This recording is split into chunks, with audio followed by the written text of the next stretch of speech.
Our next presenter is Heather Corcoran, Halsey C. Ives Professor in the Sam Fox School of Design and Visual Arts, who will present on the visualization of time.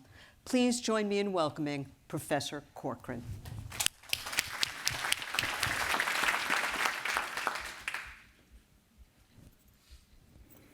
Part of what makes us human is how we interpret the progression of time.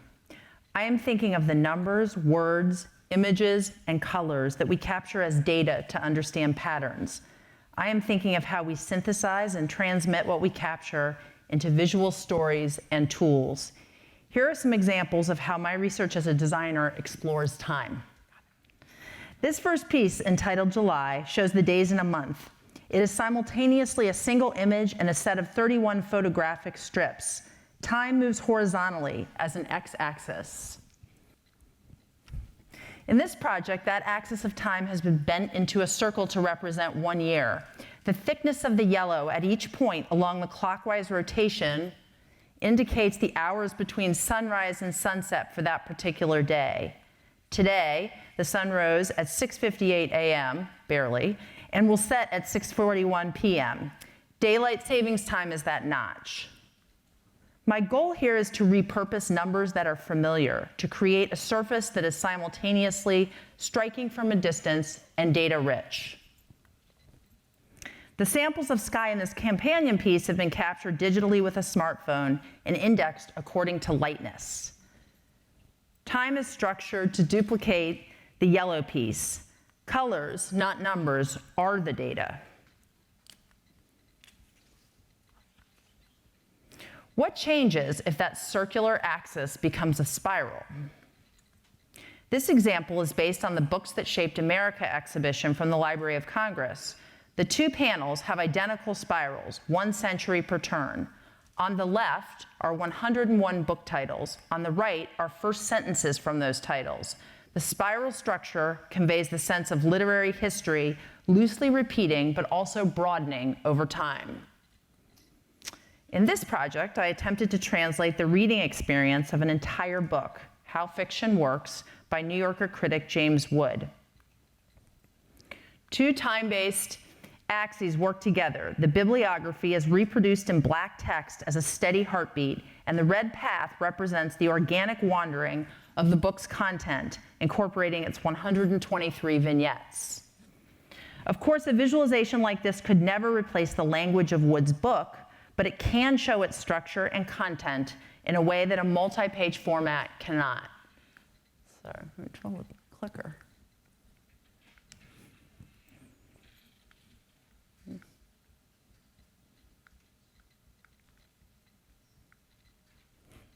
Projects like these tend to be shown in galleries and libraries, and this one was part of an exhibition in Vancouver, BC, where it was seen by data visualizers from around the world. The audience is much broader if you design for the web. Here again, a large volume of data has been organized according to date and pushed onto a single surface.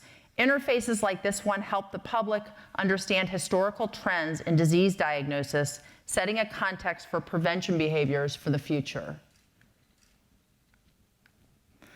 In a classroom project, I used local population data instead. Students explored St. Louis homicide rates and formed visual stories of causality and impact.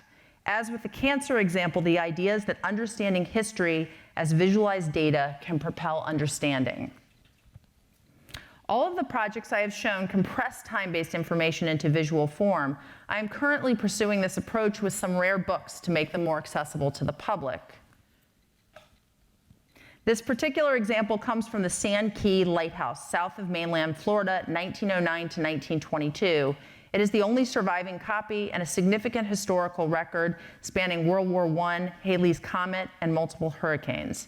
This text has more than 700 descriptions of weekly supply drops from Key West. The movement between Key West and Sand Key provides interesting data and a possible visual organizing structure for translation. It also raises difficult questions of data legibility. familiar to people who work in this area. I first worked on historical data sets related to place in the Kransberg studio for the illustrated book, where I was interested in experimenting with pre-digital tools and materials. Sorry. This broadside plots historical Missouri River depths detailed by Meriwether Lewis. Letterpress printing is a slow material process managed by hand and yielding a tactile impression. There are often slippages between the inked plates moving through the press. In this case, the overprinting of the blue and the brown adds visual depth to the river, which is a happy accident for the data. Oh, got it. The shape of the river also serves as the vertical axis of time. A different organizing structure, for time is layers, like on a cake. This historical timeline is part of a catalog of artworks related to women's health. Events have been divided into legislation, publications, organizations, and technology. Each strand moves horizontally across the pages in time order. This particular structure affords a view of historical gaps. While you see that there were several moves to integrate women into health organizations in the 19th century, there was almost no formal legislation. The identity for the exhibition, which I also designed, is meant to visualize history and time as a pileup of typographic forms. Inside Out Loud was an exhibition at the Kemper Museum here at WashU. In this project, I led a design team to build a visual platform for Allstate Financial to tell stories about getting to retirement. Time was not visualized in a single poster or book, but across the system. First, through the presentation of financial data, and then embedded, let's see if we can get this to go. And then embedded into a larger visual and textual story about the passing of everyday life.